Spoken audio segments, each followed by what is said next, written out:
2. The birth of Moses. About this time, a man and woman from the tribe of Levi got married. The woman became pregnant and gave birth to a son. She saw that he was a special baby and kept him hidden for 3 months. But when she could no longer hide him, she got a basket made of papyrus reeds and waterproofed it with tar and pitch. She put the baby in the basket and laid it among the reeds along the bank of the Nile River. The baby's sister then stood at a distance, watching to see what would happen to him. Soon, Pharaoh's daughter came down to bathe in the river, and her attendants walked along the riverbank. When the princess saw the basket among the reeds, she sent her maid to get it for her. When the princess opened it, she saw the baby. The little boy was crying, and she felt sorry for him. "This must be one of the Hebrew children," she said. Then the baby's sister approached the princess. "Should I go and find one of the Hebrew women to nurse the baby for you?" she asked. "Yes, do," the princess replied. So the girl went and called the baby's mother. "Take this baby and nurse him for me," the princess told the baby's mother.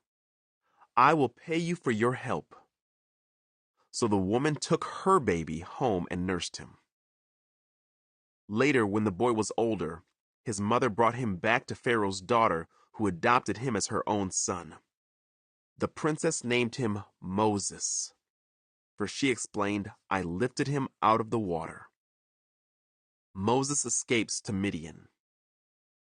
Many years later, when Moses had grown up, he went out to visit his own people, the Hebrews, and he saw how hard they were forced to work.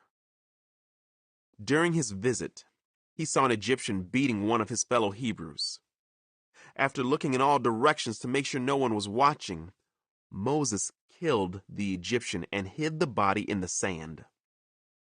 The next day, when Moses went out to visit his people again, he saw 2 Hebrew men fighting. "Why are you beating up your friend?"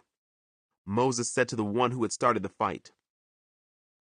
The man replied, "Who appointed you to be our prince and judge?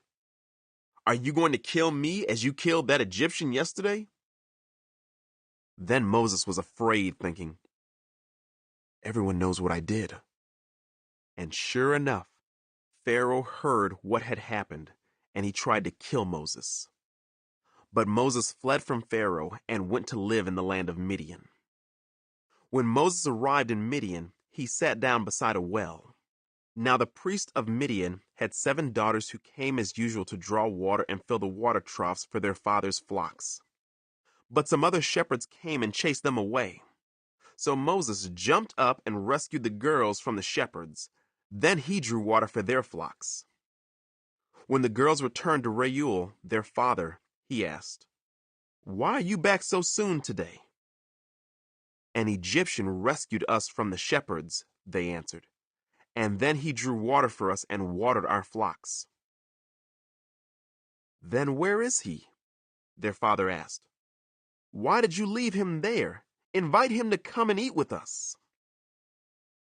Moses accepted the invitation, and he settled there with him. In time, Reuel gave Moses his daughter Zipporah to be his wife. Later she gave birth to a son, and Moses named him Gershom, for he explained, "I have been a foreigner in a foreign land." Years passed, and the king of Egypt died.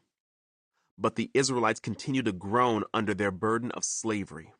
They cried out for help, and their cry rose up to God.